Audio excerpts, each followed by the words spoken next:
So honestly, the COP was probably the most exciting event of my life ever. I think the first step to doing this, really recognizing it is our biodiversity. It is not.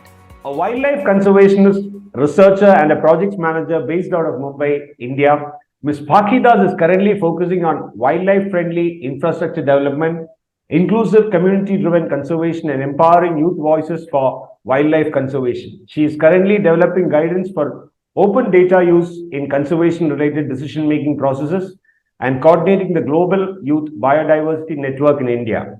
She attended the recently concluded COP on biodiversity at Montreal.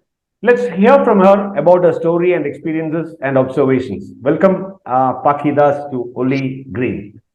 Thanks so much. I'm so glad to be here. Thank you for having me.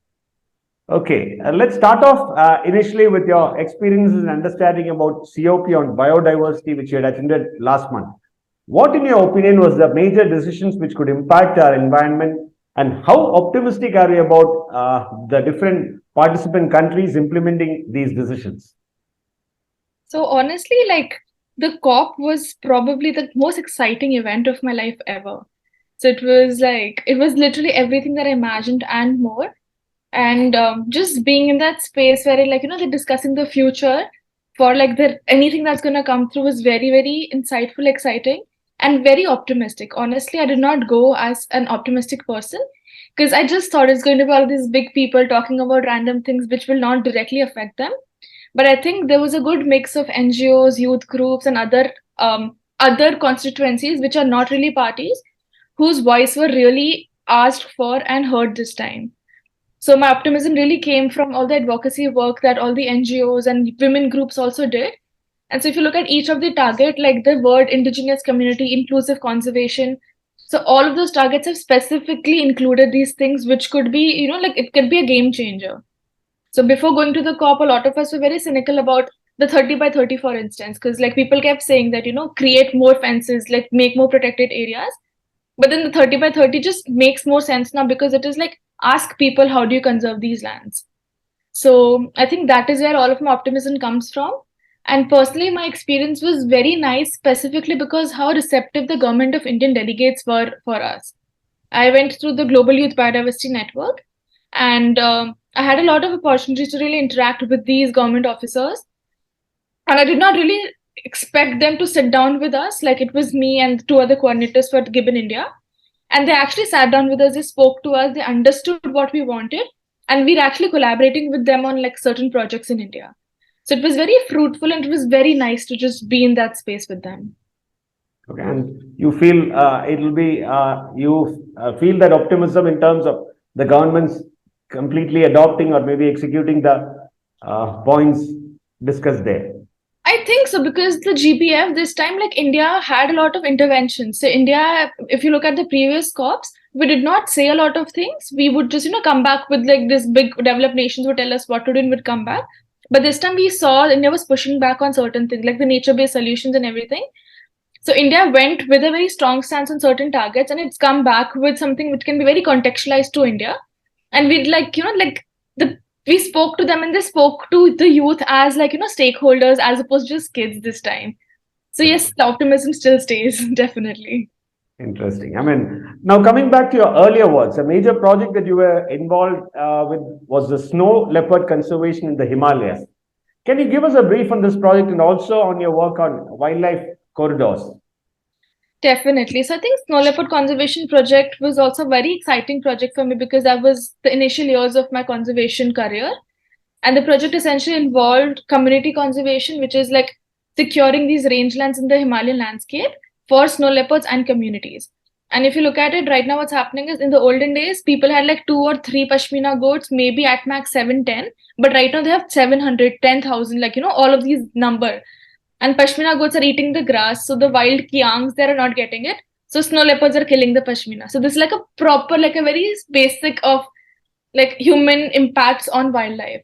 So this project was to analyze the carrying capacity of those lands, work with the communities to have alternate livelihoods, so that it reduce the pressures on the ground, while working with authorities to create spaces for better engagement, better, spaces for snow leopard and stuff.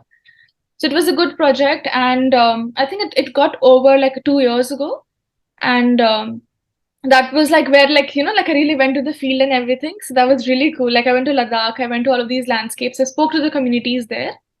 And we saw that their life is not very different from us. Like, yes, they're nomadic communities and everything, but they have the same needs.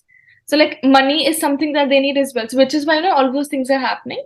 So, we try to bring those linkages back with the urban center. So, like, removing the intermediaries. So, if they have so many Pashmina goats, they should be directly benefited and stuff. And the corridor work is something I'm doing right now, actually. The corridor is essentially, do you know what a corridor, wildlife corridor is? Not exactly. So I would love to talk about that. So Yeah. essentially, this is something which is it's a very basic concept. Essentially, there are two habitats, and corridor is the area that connects the two habitats like that. And what is happening right now is this is a corridor, and here is where all the movement happens. So your tigers and elephants and all these animals move through here. But there is rapid infrastructure development. So because constructing a road inside the PA is not very easy, people just construct it through the corridors. And the moment all of these intrusions happens, animals have nowhere to go. So which is why conflict happens, road kills happen, and all of these like different, like it's a basically like a butterfly effect. So I'm working on these wildlife corridors and working in the sense I'm creating profiles for these corridors, and I'm working with another coalition that works specifically on wildlife corridors in India. And we're creating policy briefs for how can you fix this. So like maybe if you want to build a road, don't build it through the corridor, make it on like the side or something, or like plant some trees wherein if a tiger has to pass through this, it's easier for a tiger to cross, it doesn't have to go through the villages. So This is it is what just all linked. the Yeah, policy is connected to infrastructure development also. definitely, because infrastructure development is one of the lead, it is a major threat to wildlife conservation in India and globally at the moment. Continuing on that, I think the next question is on a continuation of that. You're part of two projects addressing community conservation and human wildlife conflicts management, mitigation. Can you throw some light on your observations in these areas? So when you say community conservation, it's not really a project, it's more of an approach, if I would say. Because in the olden times, it was always like you bring the communities out of a jungle and then you try to protect the jungle. That is not how that works anymore. So my work is essentially to build these people, even with the Global Youth Network that I'm working with, the Global Youth Biodiversity Network. The main idea is to empower the communities to save their own lands. Like they are the true custodians. So my work is essentially speaking to these people and then finding areas where they need empowerment and just do like transformative education programs with them, anything that helps them be the rightful custodians of their own lands. And the other thing was infrastructure is what you said? No, The human human wildlife wildlife one. conflict Yeah. mitigation. So that's essentially that. So like, like the main goal even for the the COP 15 was living in harmony with nature. It is essentially all of these instances of conflict are minimized and the relationship that people have with wild animals is improved, because in the olden days it wasn't this bad.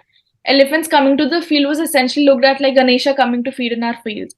But right now it's changing because like elephants have nowhere else to go, and communities need those for like the compensation and everything that the farms give them. So essentially, it is just bringing these communities as a very core stakeholder into all conservation decisions. So it is empowering them, telling them what can happen, and seeking their inputs for a conservation strategy. Okay. You mentioned about your role with Indian Youth Biodiversity Network. What are the objectives of this initiative, and what are the what is the road ahead that you've planned for the program? So the Indian Network? Youth Biodiversity Network, I would just want to talk for 2 minutes about the Global Youth Network. So Global Biodiversity Youth Network is the official constituency under the United Nations Convention of Biological Diversity, which is how I was at the COP as well. So Gibbon is this global network. We are over 65,000 members from around the world, 186 countries and stuff. And India is a subset of the Global Youth Network. And in India, we have around 20 chapters and state chapters and coordinators in each of these. And we work on four main pillars. It is essentially transformative education, which is working with students, working with school and education institutions to essentially bring biodiversity values in education systems in India. The second is policy advocacy. COP is a very good example. Like essentially create like doing this intergenerational dialogues with the government officers and other stakeholders to establish youth as aware and well aware stakeholder, and we know what we're talking about. The next is the transformative education, nature for all. So it's Okay. basically like we're just building these things wherein, like we are the rightful custodians of the environment of the world for tomorrow. So we're building our profile, we're building our network in the way that we train people, we give them a platform to talk, and we give them a platform to engage with like-minded individuals for around the world. So the COP is one thing, like intergenerational dialogues that we do is another thing. So it is just building these bridges between the two generations, one who's gone by, one which is yet to come, and one which is us. So this is it. I mean, you in your website, if I went when I went through your website, I could see that you had some other passions also, like environmental, wildlife, writing, public speaking, and what are the different topics that you handle in these? Your writing and your public Essentially, speaking. that part of my work is something which is very personal to me because I am very passionate about this. And then, like, I don't understand why a lot of people are not passionate. Is it because they don't know? Like wildlife corridors, for instance. Like, we have to understand that we are a part of nature. Like, even if we live in urban cities and everything, we are still a part of the forest across the world, across the country. So my engagement with just like writing a lot, even if you look at my Instagram and stuff, so I just do these awareness posts, which is like I take a very complicated, seemingly complicated conservation term and break it down. What is a wildlife corridor? What is fragmentation? So that way, it is more people living in the cities don't have to think like, "Acha, fragmentation. That's a problem in Madhya Pradesh." It's not. It's very much happening in a city like Mumbai as well. So essentially, this is like the writing work I do is breaking down conservation topics into something which is a bite size, something that people would be interested in, or even looking at research papers and like very complicated research papers and just writing summaries for them. And you don't really have to go to the statistics to really understand what a paper is saying. And there's a good uptake even for policymakers. They don't have to read scientific papers, they can actually look at summaries and see what the conservation science currently is talking about. So it's basically bringing the nature closer to the layman. Basically, just that. That is exactly what it is. Okay. And now, I mean, in our channel, Only Green, we talk about making this world a greener place for our future generations. That's a tagline that we normally use. I mean, I think what you're talking also is on the same lines. Exactly that, really. Okay. Yes. Now, I mean, if there is a message regarding the importance of protecting our biodiversity as individuals, what will be that? What will be your message to individuals, our viewers? How we I can think contribute to our biodiversity? I think the first step to doing this, like really recognizing it is as our biodiversity. It is not like, just actually having ownership. So even if you see a news about a tiger being dead on like a road or something, the first instinct should be like, it was my tiger. It was my country's tiger. So I think just like having this ownership over our own lands and everything would bring in that sentiment of like, if it is my thing, I'm more likely to want to save it. And then really being a part of this entire network of like, forests belong to me, the nature belongs to me and my kids and my family. So that is how you start ownership. And like the message would really be take care, like be more interested in the things which are like seemingly far away, but they're not. Like everything, you're a part of this entire biodiverse network and you're a very important component of the biodiversity of India. So that would Be mindful about the nature around you and start loving it as your own.